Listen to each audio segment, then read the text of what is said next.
और आइए खबरों का सिलसिला आगे बढ़ाते हैं, बात करते हैं कोलकाता रेप और हत्या मामले की। सुप्रीम कोर्ट में इस मामले में सुनवाई जारी है। डॉक्टरों से सीजीआई ने ये कहा है कि काम पर वापस लौटें आप सभी, अपील की है कि प्लीज काम पर आप सभी वापस लौटें। साथ ही बंगाल सरकार को फटकार भी लगाई है। कोर्ट ने पूछा है कि घटनास्थल को सुरक्षित क्यों नहीं किया गया, एफआईआर देर से क्यों दर्ज की गई। कोर्ट ने यह भी पूछा है कि आरोपी की जो मेडिकल रिपोर्ट है वो कहां है। तो सीबीआई की तरफ से स्टेटस रिपोर्ट दाखिल होती है, लेकिन बड़ी टिप्पणी सीजीआई की ओर से की गई है।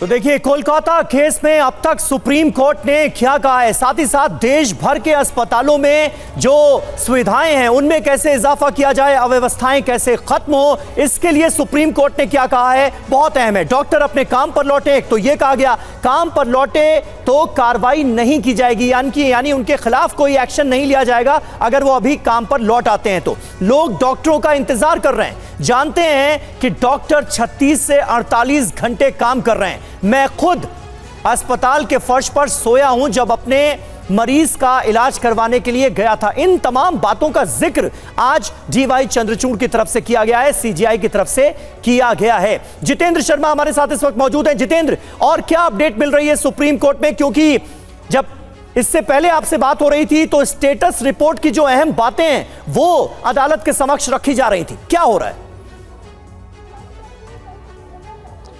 जी बिल्कुल, देखिए सबसे अहम बात इसमें है कि जो कल टीवी9 भारतवर्ष ने दावा किया था कि स्टेटस रिपोर्ट में कौन कौन सी बातें मुख्य तौर पर कही जाएंगी, तो हूबहू वही बातें सामने आ रही हैं। खुद एसजी तुषार मेहता की तरफ से जो रिपोर्ट पेश की गई उस पर सीजीआई ने रिपोर्ट को पढ़ने के बाद बोला कि आखिरकार जो स्पॉट था उसको सुरक्षित नहीं रखा गया, उसको संरक्षित नहीं किया गया, यानी कि स्पॉट के साथ छेड़छाड़ की गई। कल इस बात का दावा खुद टीवी9 भारतवर्ष ने भी किया था कि स्टेटस रिपोर्ट के अंदर इस बात को मुख्य तौर पर कहा जाएगा। इसके अलावा एफआईआर को दर्ज करने में काफी देरी हुई, ये बात खुद सीजीआई की तरफ से फिर से कही गई है स्टेटस रिपोर्ट पढ़ने के बाद। तो ये तमाम बातें कल खुद टीवी9 भारतवर्ष की तरफ से जो अपनी एक विशेष रिपोर्ट दिखाई गई थी उसमें ये तमाम बातों का जिक्र किया गया था और हूबहू वही ऐसा हुआ भी है। तो टीवी9 भारतवर्ष ने कल जो दिखाया अब वो साबित भी होता नजर आ रहा है। इसके अलावा सबसे महत्वपूर्ण बात यह है कि खुद सीजीआई ने पूछा कि आखिरकार मेडिकल रिपोर्ट कहां है, जिस पर एसजी ने कहा कि हमारे को कोई मेडिकल रिपोर्ट नहीं दी गई है। इस पर कपिल सिब्बल ने कहा कि ये केस डायरी का हिस्सा है और हमने प्रस्तुत किया है, यानी कि ये बाकायदा सीबीआई को दी गई है। जिस पर एसजी ने कहा कि हमने 5वें दिन घटना स्थल पर प्रवेश किया, यानी कि 5वें दिन हम मौके पर पहुंचे और सीबीआई जांच शुरू करना एक बड़ी चुनौती है और अपराध स्थल पूरे तरीके से उस वक्त तक बदल दिया गया था। तो ये बात कल हमने बताई भी थी। इसके अलावा जो सिब्बल की तरफ से दलील दी गई कि जब्ती मेमो है, इसका बाकायदा वीडियोग्राफी वहां पर की गई है, जिस पर सीबीआई ने कहा कि जो वीडियोग्राफी की गई है वो मौके पर मौजूद जो मृतका के जो मित्र डॉक्टर थे उनके दबाव के बाद की गई है। इसके अलावा यह भी कहा गया सीबीआई की तरफ से जो एफआईआर दर्ज हुई इस केस में वो बाकायदा शव का पोस्टमार्टम होने के बाद की गई। तो यानी कि इतनी देरी क्यों की गई? तो तमाम सवाल पुलिस जांच के ऊपर इस वक्त सीजीआई की तरफ से उठाए जा रहे हैं। जी बिल्कुल जितेंद्र, एक एक करके टिप्पणियां बता रहे हैं जो सुप्रीम कोर्ट में इस वक्त हो रहा है और कपिल सिब्बल ने टाइमलाइन बताने का मौका मांगा कोर्ट के भीतर, तो फिर सुप्रीम कोर्ट ने कहा कि हम पूरे रिकॉर्ड्स देख रहे हैं जो आपकी तरफ से प्रस्तुत किए गए। एक और बड़ी बात आपको बता दें, सुनवाई से जुड़ी हुई कोलकाता केस में ये सुनवाई से जुड़ी हुई बड़ी बात यह कि डॉक्टरों से सीजीआई ने अपील की है, काम पर वापस लौटने की अपील की गई है। साथ ही बंगाल सरकार को फटकार लगाई है। कोर्ट ने पूछा है कि घटनास्थल को सुरक्षित क्यों नहीं रखा गया, इसको संरक्षित क्यों नहीं रखा गया। जब कोई भी अपराध हो जाता है संरक्षित इलाका होता है ये, लेकिन क्यों नहीं किया गया इसे सुरक्षित। एफआईआर देर से क्यों दर्ज की गई, ये भी कोर्ट की तरफ से पूछा गया, सीजीआई की तरफ से पूछा गया।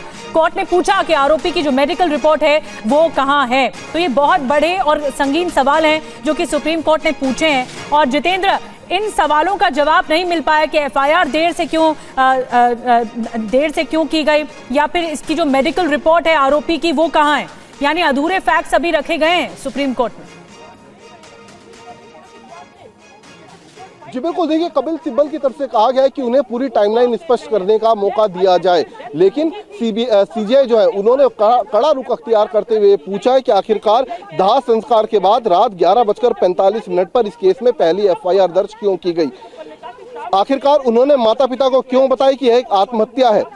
इसके अलावा साथ ही ये भी इसमें जोर दिया गया सीबीआई की तरफ से कि आखिरकार जो मृतका के दोस्त डॉक्टर थे जो वहां पर मौके पर मौजूद थे, उनके दबाव के बाद वीडियोग्राफी क्यों की गई, यानी कि वीडियोग्राफी पहले से क्यों नहीं की गई थी, स्पॉट को क्यों नहीं संरक्षित रखा गया था, एफआईआर में देरी क्यों हुई। तो ये वो तमाम सवाल हैं जो कि अब फिर एक बार सीबीआई की तरफ से उठाए जा रहे हैं, जिसको लेकर बड़ा सख्त रवैया या फिर कहें रुख अपना और बंगाल सरकार को कैसे कटघरे में खड़ा करने की कोशिश की गई है, सुप्रीम कोर्ट ने ऐसा क्या कहा है खासतौर पर सरकार के रवैये को लेकर? जितेंद्र, वो लगातार ममता सरकार पर सवाल खड़े कर रहे हैं कि आखिर जी बिल्कुल, देखिए बंगाल सरकार के रवैये को देखते हुए भी सख्त रुख अख्तियार किया है। इसमें बोला गया है कि आखिरकार इसे अननेचुरल डेथ कैसे बताया गया शुरुआत में, जबकि सीधे तौर पर मामला साफ दिखाई दे रहा था। इसके अलावा ये भी कहा कि पोस्टमार्टम के बाद देर रात को आखिरकार क्यों एफआईआर दर्ज की गई। तो कहीं ना कहीं पुलिस प्रशासन के ऊपर, बंगाल सरकार के ऊपर, सभी के ऊपर सुप्रीम कोर्ट की तरफ से जो सख्त टिप्पणी है वो इस वक्त की गई है। जबकि कपिल सिब्बल का कहना है कि उन्हें भी अपना जो पक्ष है वो रखने का मौका दिया जाए, जो पूरी टाइमलाइन है पूरे घटनाक्रम को लेकर उसको स्पष्ट करने का मौका दिया जाए। तो फिलहाल कुछ देर बाद कपिल सिब्बल भी अपना पूरा जो स्पष्टीकरण है वो अदालत के सामने, न्यायाधीशों के सामने रखेंगे। जी बिल्कुल, कुछ समय के बाद कपिल सिब्बल जो कि पश्चिम बंगाल सरकार के वकील हैं वो भी अपना पक्ष रखेंगे, लेकिन बहुत मौजूद, बहुत गंभीर सवाल सुप्रीम कोर्ट की तरफ से इस केस को लेकर पूछे गए हैं। एफआईआर में इतनी देरी क्यों हुई? प्राकृतिक मौत की एंट्री सुबह की गई, जांच के नियमों की अनदेखी हुई, यह कहा है सुप्रीम कोर्ट ने। पश्चिम बंगाल की सरकार को एक तरह से फटकार लगाई है, कहा है कि केस की लीपापोती की कोशिश हुई है। यह अपने आप में बहुत महत्वपूर्ण सवाल है। एफआईआर तब होती है जब शव सौंपा जाता है पोस्टमार्टम के बाद, देर रात एफआईआर दर्ज की जाती है। एफआईआर में इतनी देरी क्यों हुई? अप्राकृतिक मौत की जानकारी 10:10 पर क्यों दी गई? जबकि जिस तरह की स्थितियां थी, जिस तरह का परिदृश्य मौका वारदात पर था वो अपने आप में स्पष्ट था। कुमार कुंदन हमारे साथ मौजूद है। कुमार, बड़े गंभीर सवाल सुप्रीम कोर्ट ने पूछे हैं इस मामले को लेकर। निश्चित रूप से, और ये वो सवाल हैं जो हर आम जनता पूछ रही है कि आखिरकार ऐसा क्यों हुआ। जिस प्रशासनिक अमले से इस बात की गुजारिश की गई थी कि आप इस पूरे मामले की अच्छी तरीके से और एक तरह से कह सकते हैं कि निर्भीक होकर जांच करेंगे, उन्होंने क्यों हिला हवाली की? खास करके तब जब उसको आने में भी बहुत ज़्यादा देर नहीं लग सकती थी। आप खुद सोचिए समीर कि ग्राउंड फ्लोर पे जब पुलिस का कंट्रोल रूम हो और 4th फ्लोर पे ये सारा मामला हुआ हो और पुलिस को वहाँ पहुँचने में ही 6 घंटे का समय लग जाए, तो ऐसे में दूसरे जगहों पर पुलिस को पहुँचने में कितना समय का समय लगेगा? 6 घंटे में तो बंगाल की सीमा से आप बिहार और झारखंड में घुस जाएंगे। तो ऐसी स्थिति में निश्चित रूप से लोगों का जो गुस्सा है और जो सुप्रीम कोर्ट और तमाम तरह की संस्थाएं इस बात पर सवाल उठा रही है वो गलत नहीं है। और यही वजह है कि इस पूरे मामले की जांच कोलकाता पुलिस से हटाकर सीबीआई को सौंपी गई है।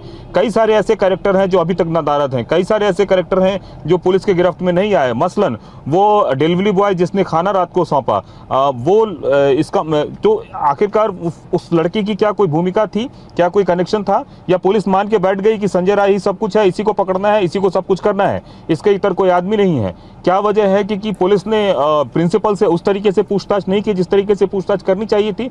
आज जब पूछताछ शुरू हुई है तो फिर कोलकाता सरकार एसआईटी बना दे रही है, और एसआईटी बनाने के साथ साथ बकायदा उन लोगों को ढूंढ रही है जिन जिन लोगों ने पुराने समय में प्रिंसिपल के खिलाफ कार्रवाई की थी, या फिर आप एक तरह से कह सकते हैं कि आवेदन दिया था कि ये गलत कर रहे हैं, और इस गलती का नतीजा अस्पताल को भुगतना पड़ सकता है। आज अस्पताल में कोई गलत काम हुआ है तो उसके लिए जिम्मेदार लोगों को ढूंढा जा रहा है। सवाल ये उठता है कि जिस समय जांच की बात होती है उस समय पुलिस क्यों पीछे हट जाती है? क्या उस पर कोई राजनीतिक दबाव होता है, या फिर पुलिस कुछ और चाहती थी? पुलिस अब जो कुछ भी कह ले, लेकिन इतना तय है कि कोलकाता पुलिस का रवैया अनप्रोफेशनल था, जिसको लेकर सुप्रीम कोर्ट भी सवाल खड़े कर रहा है, और जिसको लेकर तमाम सारे संगठन और सब लोग कह रहे हैं कि अगर सही तरीके से कातिल की खोज की गई होती तो आज ये नौबत नहीं आती। और इतनी बड़ी जो लापरवाही प्रशासन के सामने आई, इसको लेकर भी सुप्रीम कोर्ट लगातार सवाल पूछा है। जितेंद्र शर्मा हमारे साथ बने हो। जितेंद्र, अननेचुरल डेथ को लेकर भी बड़ी गंभीर टिप्पणी की गई है कोर्ट की तरफ से। जस्टिस पारदीवाला ने कहा है कि एक जिम्मेदार बयान देने की जरूरत है यहाँ पे, और कपिल सिब्बल अब अपनी दलीलें रख रहे हैं। क्या कुछ हो रहा है इस वक्त कोर्ट में? जी बिल्कुल, देखिए सबसे महत्वपूर्ण है कि सीजीआई ने कहा कि एक पहलू जो है वो बेहद परेशान करने वाला है कि अननेचुरल डेथ की जो रिपोर्ट थी वो सुबह 10:10 पर की गई। पुलिस को तब सूचित किया गया था कि यह एक अप्राकृतिक मौत थी और इन सब बातों को नजरअंदाज करते हुए घटना स्थल को संरक्षित नहीं किया गया और कार्रवाई अन्य कार्रवाई जो है वो देर रात तक की गई। तो कहीं ना कहीं सीधे तौर पर पुलिस की जो कार्यशैली है, पुलिस का जो काम करने का तरीका है वेस्ट बंगाल पुलिस का, उस पर सीजीआई की तरफ से या फिर कहें तीनों न्यायाधीशों की तरफ से सवाल खड़े किए गए हैं।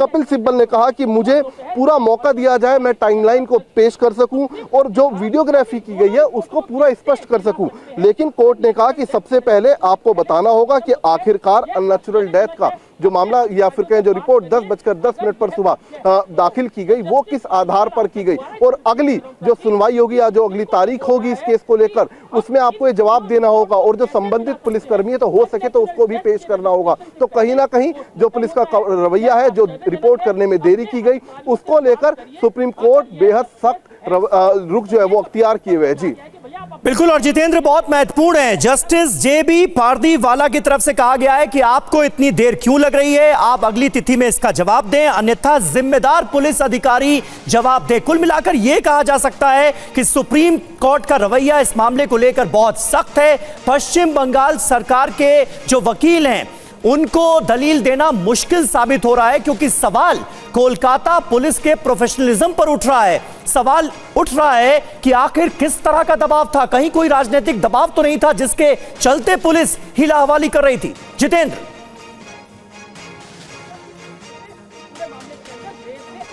जी बिल्कुल, देखिए यही सुप्रीम कोर्ट जानना चाहता है कि आखिरकार इतनी देरी एफआईआर दर्ज करने में क्यों हुई, आखिरकार क्यों स्पॉट को संरक्षित नहीं रखा गया मौका वारदात को, आखिरकार क्यों पहले अननेचुरल डेथ इसको बताया गया, अननेचुरल डेथ में रिपोर्ट किया गया। तो ये वो तमाम सवाल है जो अब फिलहाल सुप्रीम कोर्ट की तरफ से रखे जा रहे हैं, जिसके लिए वक्त दिया जा रहा है सभी कपिल सिब्बल को। लेकिन जो सुप्रीम कोर्ट है वो काफी नाराज इस पूरे जो पुलिस की जो कार्यशैली रही, काम करने का जो तरीका रहा, जो रिपोर्ट दर्ज करने में देरी की गई, उसको लेकर काफी गुस्से में इस वक्त सुप्रीम कोर्ट नजर आ रहा है। जी बिल्कुल जितेंद्र, लेकिन ये जो लूप होल्स हैं वो सामने दिख रहे हैं क्योंकि एक बहुत बड़ी टिप्पणी जस्टिस पारदीवाला की तरफ से की गई जब सीबीआई की महिला अधिकारी संयुक्त निदेशक से पूछा गया कि आपके फैक्ट्स में, आपके रिकॉर्ड्स में और जो राज्य सरकार ने अपने फैक्ट्स कलेक्ट किए थे उन दोनों रिकॉर्ड्स में फर्क है और ये फर्क क्यों है, कहाँ है, ये सब पूछा गया है।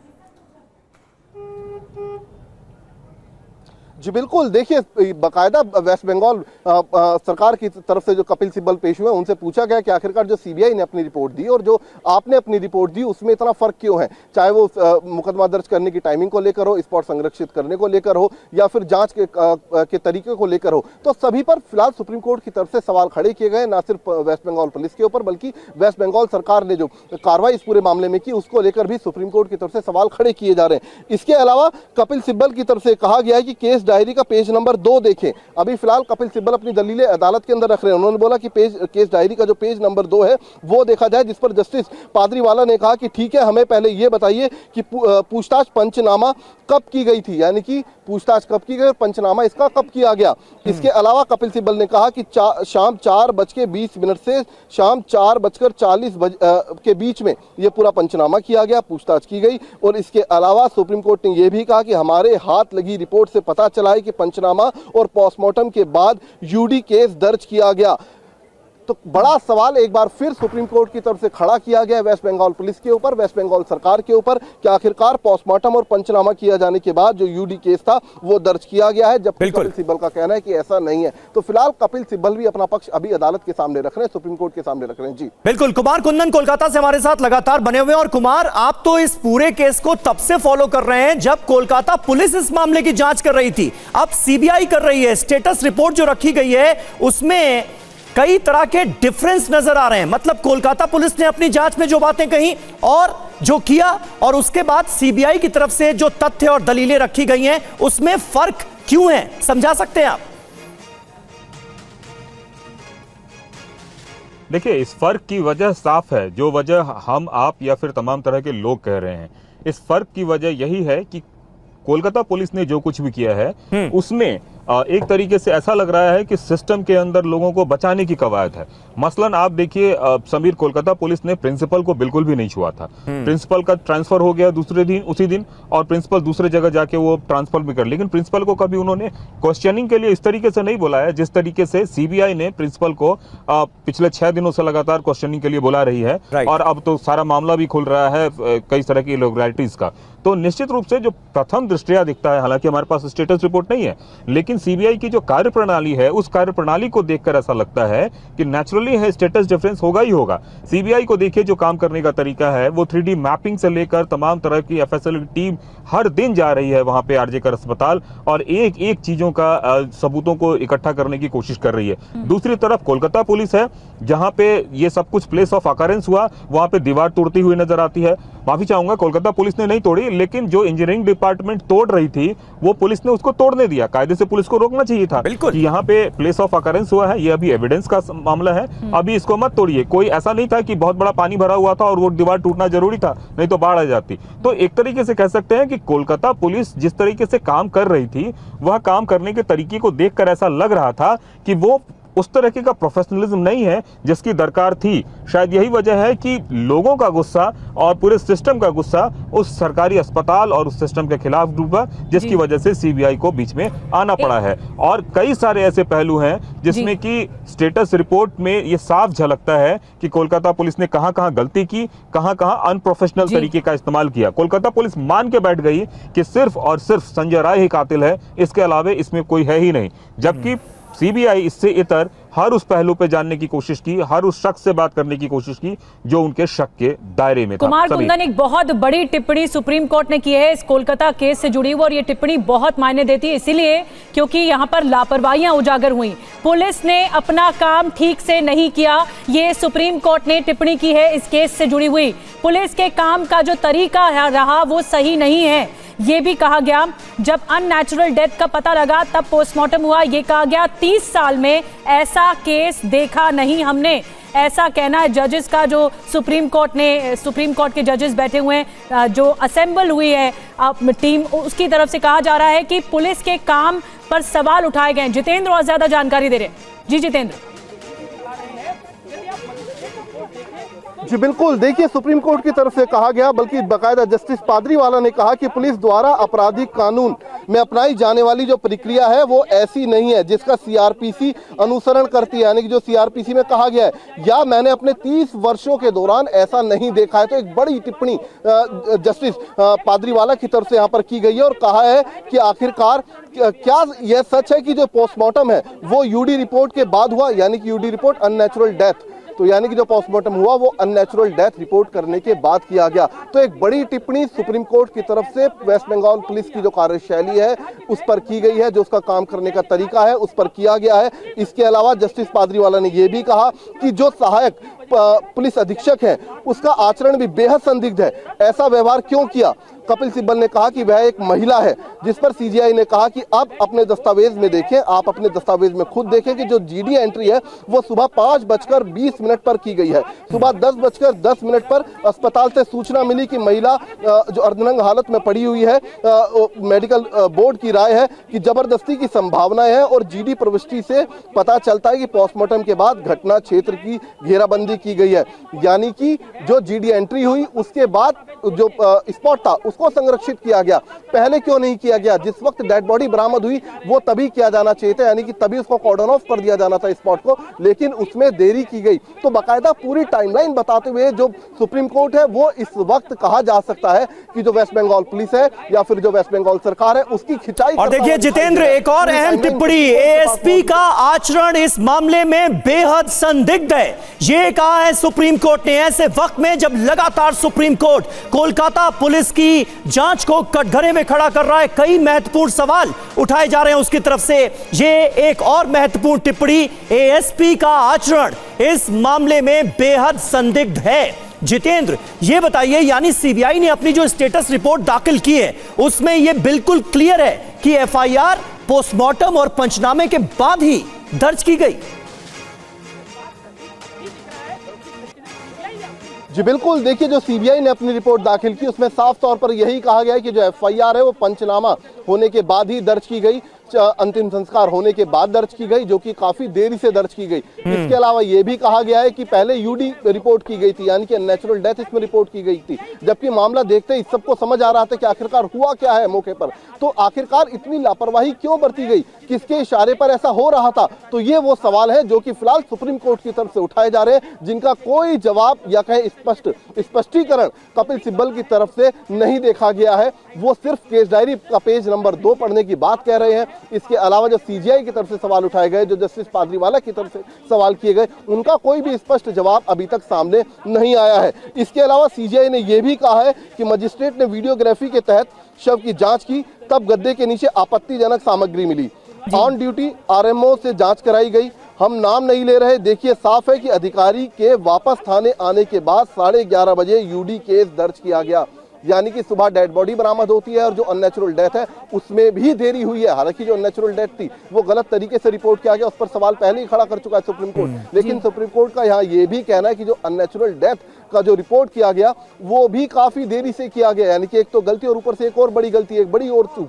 तो फिलहाल पूरे तरीके से सवाल खड़े करते हुए supreme court West Bengal police के ऊपर और वेस्ट बंगाल सरकार के ऊपर दिखाई दे रहा है। साथ ये भी कहा गया कि पोस्टमार्टम के बाद की जो बात कही जा रही है, जो केस डायरी है, वो अब तक पूरे तरीके से स्पष्ट नहीं है, यानी कि पोस्टमार्टम के बाद जो एफआईआर दर्ज करने की बात है वो भी केस डायरी में अभी तक पूरे तरीके से स्पष्ट नहीं की गई है। जबकि इस बात का खुलासा खुद सीबीआई ने अपनी जो रिपोर्ट दाखिल की है, जो स्टेटस रिपोर्ट दाखिल की है जांच की, उसमें कहा है। तो फिलहाल इस स्टेटस रिपोर्ट के अंदर पूरे तौर पर जो कार्यशैली है वेस्ट बंगाल पुलिस की, उसके ऊपर सवाल खड़े किए गए हैं। इसके अलावा जो कल, मैं फिर से आपको बोलना चाहूंगा समीर, जो बातें कल टीवी9 भारतवर्ष ने बताई थी कि स्टेटस रिपोर्ट के अंदर क्या क्या दाखिल हो सकता है, क्या क्या मेन पॉइंट होंगे जो सीबीआई की तरफ से रखे जाएंगे, हूबहू वही पॉइंट सीबीआई की तरफ से रखे गए, पर तल्ख टिप्पणी फिलहाल सुप्रीम कोर्ट करते हुए दिखाई दे रहा है। जी, और ये बहुत सारे विरोधाभास हैं जो सुप्रीम कोर्ट ने सामने रखे हैं। इस केस से जुड़े हुए केस डायरी को लेकर सवाल उठाए गए, संदेह जताया गया, पुलिस सिस्टम पर संदेह जताया गया, ये कहा गया कि पुलिस ने अपना काम ठीक तरीके से नहीं किया। ये बहुत बड़ी टिप्पणी, एक एक करके अपडेट आपको बता रहे हैं सुप्रीम कोर्ट से। सुप्रीम कोर्ट ने यह तक कहा कि शव के पास आपत्तिजनक चीजें थी। रात 11:30 बजे अप्राकृतिक मौत का केस सामने आया और ये सुप्रीम कोर्ट ने कहा, सुप्रीम कोर्ट ने की तरफ से कहा गया कि इस केस को मिस हैंडल किया गया, यानी सही तरीके से नहीं रखा गया। रात 11:30 बजे अप्राकृतिक मौत का केस है। मैं जल्दी से कुमार कुंदन के पास भी चलूंगी। कुमार, अगर सुप्रीम कोर्ट, देश का सर्वोच्च अदालत, ये कह रहा है कि एक केस में इतना मिस हैंडलिंग हुई है, लीपापोती करने की कोशिश हुई है, इसका मतलब पूरे सिस्टम पर सवाल उठाएं और पूरा सिस्टम कहीं ना कहीं इस सिस्टम में ही खामी रही और जो अब उजागर हो रही है कोर्ट के भीतर। आप इस बात का अंदाजा लगा सकती हैं कि जिस समय डेथ हुई है और जिस समय पुलिस आई है उस बीच का फर्क देखिए। अगर 4 से 5 घंटे पुलिस को पहुंचने में लग जाते हैं, वहां पे 6 घंटे पहुंचने में लग जाते हैं, तो सबसे पहले तो अस्पताल का सिस्टम कहीं ना कहीं पूरे मामले पर पर्दा डालने की कोशिश किया। जैसा कि हमें सीबीआई सूत्रों से पता चल रहा है कि इस पूरे मामले पर पुलिस को इत्तला देने से पहले आधिकारिक तौर पर प्रिंसिपल खुद एक बैठक करते हैं और वो ये तय करते हैं कि कब, कहां, किसको क्या बोलना है, क्या करना है। और निश्चित रूप से जब पहला जो फर्स्ट इंसिडेंट हुआ, जिस किसी को भी जानकारी मिली, उसी को चाहिए था कि तत्काल सीधा फोन करे। हमें जो जानकारी मिली है टीवी9 भारतवर्ष को कि जब एचओडी ने प्रिंसिपल को फोन किया तो प्रिंसिपल ने कहा कि मुझे इस बात की जानकारी है कि हाँ, किसी लड़की की डेथ हुई है। अब सवाल ये उठता है कि प्रिंसिपल को जानकारी है, एचओडी को जानकारी है, पुलिस को क्यों नहीं जानकारी दी जा रही थी? और जब पुलिस को जानकारी दी भी गई तो वो सिर्फ और सिर्फ पुलिस की जो काम करने का तरीका है उसको देखकर ऐसा लगता है कि वो सिर्फ फॉर्मेलिटी पूरी कर रही थी। वो चाह रही थी कि किसी भी तरीके से एक तरीके से मामला धीरे से निपट जाए और उस निपटाने में पुलिस का ज्यादा जोर था, बशर्ते यह तलाशने में कि कौन था कातिल, किसने किया कत्ल और क्या कत्ल में कितने लोग शामिल थे। एक और बात बड़ी आश्चर्य की नजर आती है, जब प्रशासन ने भी पूरा सीन देखा कि कैसे क्या हुआ है, पहली नज़र में कोई भी देख के कह सकता था कि इस पीड़िता के साथ बहुत ही कुछ गलत हुआ है, क्योंकि जिस तरीके से उसका शरीर पड़ा हुआ था और जिस तरीके से उसके शरीर पे आधे हिस्से पे कपड़े नहीं थे, वह इस बात को मतलब चीख चीख के कह रहा था कि ये मौत नहीं, मौत के इतर भी कई सारी चीज़ें हुई है। लेकिन अस्पताल भी 9:45 पे जो पुलिस को रिटर्न आश्वासन दे रहा है उसमें लिख रहा है कि एक लड़की सिर्फ डेड पाई गई है, उसमें उस लड़की का नाम नहीं बताया गया है। अब देखिए, बहुत टेक्निकल है। टेक्निकल ये है कि अक्सर नाम तब नहीं बताया जाता है जब उसके साथ कुछ भी अननेचुरल होता है। तो अस्पताल यह जानता था कि उसके साथ रेप या ऐसी कोई घटना हुई है, इसलिए उसने साइंटिफिकली अपने आप को, टेक्निकली अपने आप को बचाने के लिए इस तरीके के लैंग्वेज का प्रयोग किया। जबकि उससे इतर पुलिस आई और उन्होंने सिर्फ डेड बॉडी का, एक तरीके से डेथ का, नॉर्मल डेथ का मामला बना के, अननेचुरल डेथ का मामला बना के निकाला। वो तो डॉक्टरों ने सही तरीके से प्रोटेस्ट किया और तमाम तरह की चीजें की, जिसकी वजह से आज इतना सब कुछ रिपोर्टिंग हो रहा है। नहीं तो जिस हिसाब से पुलिस ने शुरुआती कार्रवाई की थी, उसको देखकर तो ऐसा ही लग रहा था कि कोई शख्स आया, मार के चुपचाप चला गया और इसमें बहुत कोई ज्यादा इन्वेस्टिगेशन की जरूरत नहीं है। अगर प्रॉपर तरीके से, सही तरीके से इन्वेस्टिगेशन किया गया होता तो आज दूध का दूध, पानी का पानी हुआ होता। सही तरीके से इन्वेस्टिगेशन तो हुई ही नहीं है, ये बिल्कुल क्लियर है। कुमार, आप लगातार इस केस को शुरुआती दिनों से ही फॉलो कर रहे हैं। एएसपी का आचरण संदिग्ध था, ये एक टिप्पणी, किस तरह से आप इसे देखते हैं? कोलकाता पुलिस की पूरी भूमिका सवालों के घेरे में है, कानून का पालन नहीं किया गया कोलकाता पुलिस की तरफ से इस मामले की जांच में, यानी जो एसओपीज होती हैं पुलिस की इस तरह के केसेस में जिसे अंजाम दिया जाता है, वो फॉलो ही नहीं की गई हैं। ये कहा है सुप्रीम कोर्ट ने। क्या समझ पा रहे हैं आप? एक मिनट कुमार, मैं आता हूं आपके पास। जितेंद्र के पास कुछ और अपडेट आ गई। कुमार आ रहा हूं। जितेंद्र जल्दी से बताएं। जी एक बिल्कुल, देखिए समीर, एक बड़ा अपडेट आया है। अभी एक अपडेट यह है कि कपिल सिब्बल ने कहा कि प्लीज डायरी का पेज नंबर 2 देखिए, जो केस डायरी उसका पेज नंबर 2 देखिए, जिस पर जस्टिस पारदीवाला ने कहा कि फिर 11:30 बजे का क्या जिक्र है, यानी कि रात 11:30 बजे का क्या जिक्र है? क्या यह मीटिंग के मिनट्स है? हमें एक दस्तावेज दिखाओ जो ये साफ कर सके कि यूडी यानी कि नेचुरल डेथ केस का नंबर क्या था जो 11:30 बजे के पहले का है। तो यानी कि रिपोर्ट के ऊपर सवाल खड़े किए गए हैं। फिर कपिल सिब्बल ने कहा कि पेज नंबर 2 देखिए, कृपया पूरी केस डायरी देखिए, जिस पर जस्टिस पारदीवाला ने कहा कि आप पूरी हार्ड कॉपी दीजिए हमें पूरी केस डायरी की और ये सीबीआई को देखने दीजिए।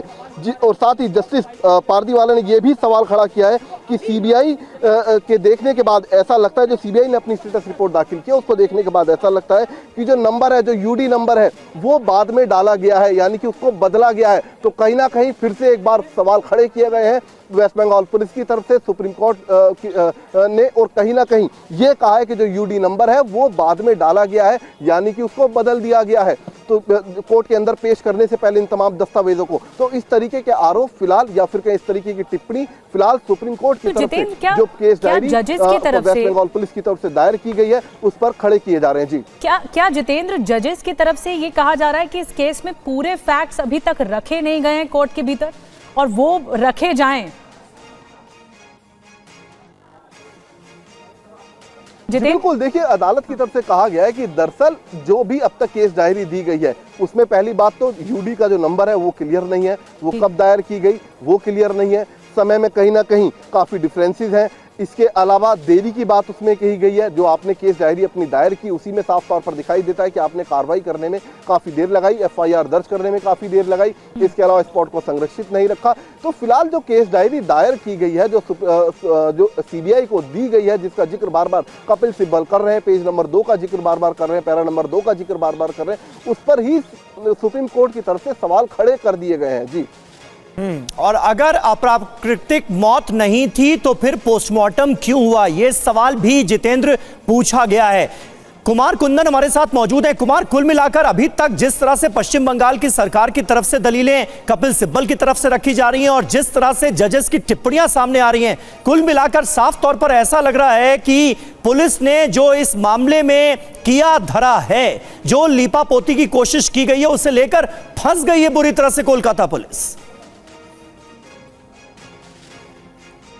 देखिए समीर, एक गांव देहात में सामान्य कहावत है कि जो केस थाने में बिगड़ गया वो सुप्रीम कोर्ट में भी सही नहीं हो सकता। सुप्रीम कोर्ट ने अभी ओसी के एक तरीके से कार्यप्रणाली को लेकर सवाल खड़ा किया। ओसी मतलब दिल्ली में जैसे एसएचओ होता है वैसे कोलकाता में ओसी कहते हैं, जो एक तरह से थाना प्रभारी होता है। अब आप सोचिए कि जो आरजीकर अस्पताल में हुआ, उस अस्पताल में पुलिस कंट्रोल रूम नीचे था, थाना बगल में ही था, लेकिन थाना प्रभारी को जिस तरीके से एक्ट करना चाहिए था उन्होंने एक्ट नहीं किया।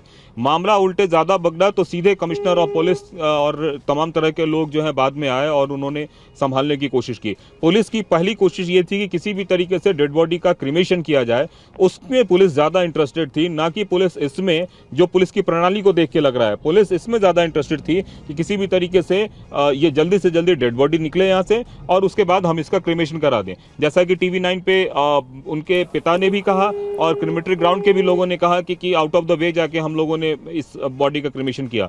तो पुलिस की जो कोशिश ये होनी चाहिए थी कि एक तरफ तो आरोपी को तलाशें जिसने ये सब कुछ किया है और दूसरी तरफ कानून व्यवस्था और तमाम चीजों को भी स्थिर रखें। लेकिन इन सब के बीच पुलिस ने डेड बॉडी को जल्दी क्रिमेट करने का जिम्मा एक तरह से कह सकते हैं निभाने की कोशिश की। अगर आप तस्वीरों में देखेंगे समीर उस दिन का, तो जब उस पीड़िता का डेड बॉडी वहां से लेके निकल रही थी पुलिस, उस समय भी अस्पताल के डॉक्टरों और नर्सों ने पूरी तरीके से उस एम्बुलेंस को घेर लिया और उनको ऐसा लग रहा था कि कुछ चीज को मिटाने की, सबूत हटाने की और तमाम तरह की चीजें कोशिश की जा रही है, जिसके बारे में किसी ने शायद तभी नहीं सोचा होगा कि इतना बवाल होगा इसको लेकर। और शायद पुलिस ने ऐसा सोचा कि बड़े आराम से चीजें निपट जाएंगी, लेकिन चूंकि इतना बड़ा एक तरह से मूवमेंट खड़ा हो गया है कि अब पुलिस को जवाब देते हुए नहीं बन रहा है कि आखिर ये सब कुछ हुआ क्यों। और इतना ही नहीं, उसके 7 दिन बाद, उसके कुछ दिनों बाद भी देखिए 14 और 15 अगस्त की रात को जो कुछ भी हुआ, प्रदर्शनकारी तो ऊपर 4थे फ्लोर तक जा रहे थे, उनका बस चलता तो वहां जाके भी कुछ कर सकते थे। आखिरकार पुलिस कर क्या रही थी? अगर एक बार तो पीड़िता को आपने न्याय नहीं दे पाए, दूसरी बार जो एविडेंस और तमाम तरह की चीजें हैं उसको डिस्ट्रॉय तक करने के लिए वहां पे लोग पहुंच गए थे, ऐसा लोगों का आरोप है। तो पुलिस का जो रवैया है वो रवैया निश्चित रूप से संदेहास्पद है। यही वजह है कि बार बार सुप्रीम कोर्ट इस पूरे मामले को लेकर तकनीकी तौर पर सवाल खड़े कर रही है, जिसका जवाब शायद किसी के पास और है नहीं। अब कुमार कुंदन तकनीकी तौर पर सवाल खड़े किए हैं और कई गंभीर सवाल सुप्रीम कोर्ट ने इस केस से जुड़े हुए खड़े किए हैं। हमें लगातार जितेंद्र शर्मा जानकारी दे रहे हैं, पीयूष हमें कोर्ट के भीतर से अपडेट कर रहे हैं। जितेंद्र, ये बताइए अब क्या केस की टाइमलाइन पर डिस्कशन हो रहा है, दलीलें रखी जा रही हैं कि कब ये मजिस्ट्रेट के पास गया, कब रिपोर्ट दर्ज करवाई और फिर कब इस पूरे मामले पर पोस्टमार्टम हुआ, कब आगे बढ़ी, कब सीबीआई, अब सीबीआई के क्या स्टेटस रिपोर्ट को लेकर चर्चा हो रही है कोर्ट के अंदर? जी बिल्कुल, देखिए सीबीआई की जो स्टेटस रिपोर्ट है उसको लेकर ये पूरी चर्चा हो रही है। जो केस डायरी कोलकाता पुलिस की तरफ से दायर की गई है उसके ऊपर ये पूरी चर्चा हो रही है और उसी पर फिलहाल सवाल खड़े किए जा रहे हैं। सबसे बड़ा सवाल ये खड़ा किया गया कि आखिरकार सुप्रीम कोर्ट ने कहा कि आप ऐसा कोई दस्तावेज दिखाइए जो यूडी केस नंबर दिखाता हो जो कि रात 11:30 बजे से पहले दायर किया गया हो। तो ऐसी टिप्पणी सुप्रीम कोर्ट की तरफ से की जा रही है जिसका कोई जवाब फिलहाल कपिल सिब्बल के पास वहां पर नहीं है। कपिल सिब्बल का बस इतना ही कहना है कि आप पेज नंबर 2 देखिए और जो मजिस्ट्रेट का जो आदेश था उसी के आधार पर यह जांच रिपोर्ट तैयार की गई है। मजिस्ट्रियल जांच की रिपोर्ट है, इसको आप देख सकते हैं। लेकिन उस रिपोर्ट के ऊपर सुप्रीम कोर्ट ने कई सवाल खड़े कर दिए हैं जिसका स्पष्ट जवाब अब तक कपिल सिब्बल की तरफ से सामने नहीं देखा जा रहा है, या फिर कहें राज्य सरकार या फिर पुलिस की तरफ, वेस्ट बंगाल पुलिस की तरफ से नहीं देखा जा रहा है। कपिल सिब्बल ने इतना जरूर कहा है अदालत में कि ऐसी धारणा बनाई जा रही है जो रिकॉर्ड के विपरीत है, यानी कि जो रिकॉर्ड दायर अब तक किया गया है सुप्रीम कोर्ट के समक्ष उसके विपरीत धारणा यहां पर बनाई जा रही है। जिस पर जस्टिस पारदीवाला ने कहा कि सीबीआई के संयुक्त निदेशक से कहा कि आप आइए और सीबीआई रिपोर्ट देखिए। और इसके अलावा सुप्रीम कोर्ट ने यह भी कहा कि क्या यह अभी भी लंबित है या हाईकोर्ट ने आदेश पारित कर दिया है और यह हो गया है, जिस पर सीबीआई ने कहा कि अभी भी ये लंबित है, यानी कि जो रिपोर्ट है उस पर अभी भी काम चल रहा है। रिपोर्ट जो थी वो अब तक 10 दिन की है, उस जांच रिपोर्ट अभी आगे और भी तैयार की जानी, क्योंकि काफ़ी सारे ऐसी फॉरेंसिक रिपोर्ट्स हैं, काफ़ी सारी ऐसे एविडेंसेस थे, फॉरेंसिक एविडेंसेस थे जिनकी रिपोर्ट आना अभी भी बाकी है। तो लिहाजा पूरी रिपोर्ट, विस्तृत रिपोर्ट आना भी लंबित है। जी बिल्कुल साफ तौर पर जितेंद्र ये माना जा सकता है। कुमार कुंदन भी हमारे साथ मौजूद हैं कोलकाता से। कुमार, यहाँ तो लापरवाहियां नहीं, लापरवाहियों का पूरा पुलिंदा नजर आ रहा है। कोलकाता पुलिस किस तरह से काम कर रही थी इस मामले में, उसके प्रोफेशनलिज्म पर सवाल उठे हैं। कहीं कोई बड़ा दबाव तो नहीं था जिसके चलते पुलिस के अधिकारियों का, जांच टीम का ये रवैया सामने आया। स्टैंडर्ड ऑपरेटिंग प्रोसीजर्स जो होते हैं, जो एसओपी होती है, उसको फॉलो ही नहीं किया गया है। सुप्रीम कोर्ट की टिप्पणी से और सीबीआई की स्टेटस रिपोर्ट से फिलहाल तो यह सीधे तौर पर नजर आ रहा है। कुमार, बहुत बड़ी घटना थी और ऐसा लग रहा था कि जैसे पूरी पुलिस उस घटना के तफ्तीश के इतर उसको दबाने में लगी हुई है या फिर उसको एक सामान्य घटना मान के चल रही है। यह बिल्कुल भी सामान्य घटना नहीं थी। एक जनरल कहावत है कि लाश देख के पुलिस बता देती है कि इसके साथ क्या हुआ था। ऐसा ही कुछ पोस्टमार्टम करने वाले डॉक्टर का भी कहना होता है कि लाशें बहुत कुछ बोलती हैं कि उसके साथ क्या हुआ था, क्या नहीं हुआ था। और इतना कुछ देखने के बावजूद प्रोफेशनल पुलिस होती है जिसके सामने डेली इस तरह की घटनाएं कुछ न कुछ तरीके से सामने आती है, और पुलिस देख रही है कि ऐसा कुछ हो रहा है, उसके बाद भी आंखें बंद कर कर चुपचाप आगे बढ़ रही है। यह हिला हवाली नहीं है तो और क्या है। अगर पुलिस सही तरीके से, संयमित तरीके से सब कुछ करती, प्रोफेशनल वे में सब कुछ करती, तो निश्चित रूप से किसी को मुंह खोलने का मौका नहीं मिलता। और पुलिस ने सिर्फ एक कह सकते हैं कि सीसीटीवी फुटेज के आधार पर और एक ब्लूटूथ डिवाइस के आधार पर एक शख्स को पकड़ लिया है जिसके ऊपर दावा कर रही है कि यही है, लेकिन उसके अलावा भी क्या कोई शख्स है? हर आदमी कह रहा है कि एक व्यक्ति का काम नहीं हो सकता है। तो पुलिस को अगर इन सभी सवालों का जवाब नहीं मिला हो तो इसको सही तरीके से पेश करना चाहिए था, बजाय इसके कि हमने सब कुछ ढूंढ लिया है, सारा कुछ ओपन एंड शट है, इसमें कुछ है नहीं। ये अब जब सामने सुप्रीम कोर्ट में खुल रही है और सीबीआई अपने तरीके से दलील दे रही है, तब उससे देखकर ऐसा लगता है कि पुलिस ने कितनी बड़ी लापरवाही की। कुमार, अगर डॉक्टर्स सामने नहीं आते और वो ये बात कह रहे हैं, उनके जो वकील हैं वो कह रहे हैं कि हमें टेरराइज्ड किया गया, हमें प्रेशराइज्ड किया गया, अगर वो सामने नहीं आते, प्रदर्शन नहीं होता बड़े स्तर पर, तो ये केस और ज्यादा उजागर नहीं होता, दबा दिया जाता। कुछ ऐसा ही टिप्पणी ऐसी ही सामने आ रही है कि इस केस को में लीपापोती हुई है। कुमार, क्या अब डॉक्टर्स से अपील की गई है सीजीआई की ओर से, जजेस की ओर से, क्या वो वापस लौटेंगे, हड़ताल को खत्म करेंगे? मुझे लगता है डॉक्टर के सामने अब शायद कोई विकल्प बचा नहीं है, क्योंकि डॉक्टर जिस चीज़ की मांग कर रहे थे उस मांग के लिए सुप्रीम कोर्ट ने ऑलरेडी एक टास्क फोर्स बना दी है। उस टास्क फोर्स ने काम करना भी शुरू कर दिया है। डॉक्टरों की जितनी भी एजेंसीज हैं, अलग अलग जो संघ हैं, उन सारे संघों ने अपना रिप्रेजेंटेशन कोर्ट के सामने दे दिया है, चाहे डीएमसी हो, चाहे फोडा हो, चाहे Nagpur resident medical welfare doctors association हो। सरकार सुप्रीम कोर्ट ने एम्स के डॉक्टरों तक को सलाह दी कि आप काम पर लौटिए, उसके बाद आपके साथ कुछ होता है तो हम उसको देखेंगे। यहाँ तक कह दिया कि इस बीच में अगर कोई कार्रवाई आपके खिलाफ हुई है तो उसको वापस लिया जाएगा। तो ऐसे में मुझे नहीं लगता है कि डॉक्टरों के सामने अब कोई विकल्प बचा है। उनकी जितनी डिमांड है, उन डिमांडों को पूरा करने के लिए एक वेरी हाई लेवल कमेटी बना दी गई है, जिसको कि नेशनल टास्क फोर्स का नाम दिया गया है। उसमें उनको बोला गया है कि आप अपना रिप्रेजेंटेशन जाके दें। ऐसी स्थिति में अब डॉक्टर जिस बात की बात कर रहे हैं कि ऑर्डिनेंस लेके आए, कई सारी चीजें जो है वो तार्किक है या नहीं है, यह देखना दिलचस्प होगा। लेकिन इतना जरूर है कि सुप्रीम कोर्ट ने एक बहुत बड़ा मंच दे दिया है डॉक्टरों को, जिसपे वो अपनी बात आके रख सकते हैं, अपनी मांगे मंगवा सकते हैं। और इसके बाद भी अगर डॉक्टर काम पे नहीं लौटते हैं तो मुझे लगता है कि फिर रुख जो है सरकार और कोर्ट का वो बहुत खराब होने वाला है डॉक्टरों को। बिल्कुल बिल्कुल। डॉक्टर्स जो कि हड़ताल पर हैं, उन्हें एक विंडो दी गई है और कहा गया है कि वो काम पर लौटे। सुप्रीम कोर्ट इस मामले की किस कदर गंभीरता से सुनवाई कर रहा है ये हम सबके सामने है। मरीजों को परेशानी नहीं होनी चाहिए, दिक्कत नहीं होनी चाहिए। और ऐसे में अब डॉक्टर सुप्रीम कोर्ट के निर्देशों के बाद उनका क्या रुख सामने आता है ये भी देखने वाली बात होगी। लेकिन कोलकाता पुलिस की अभी तक की जो उनकी जांच रही वो निश्चित तौर पर बहुत गंभीर सवालों के कटघरे में है। कोलकाता पुलिस के प्रोफेशनलिज्म पर सवाल उठे और कहीं पुलिस किसी राजनीतिक दबाव में तो काम नहीं कर रही थी, ये बहुत बड़ा सवाल उठाया है। सुप्रीम कोर्ट ने भी जब यह कहा गया उसकी तरफ से कि कोलकाता पुलिस ने ठीक तरीके से जांच नहीं की और एसओपी का पालन नहीं किया गया, एफआईआर दर्ज करने में भी देरी हुई। लगातार तमाम अपडेट से आपको आगे भी वाकिफ कराते रहेंगे। जितेंद्र और कुमार कुंदन, आपका बहुत बहुत शुक्रिया इन जानकारियों के लिए।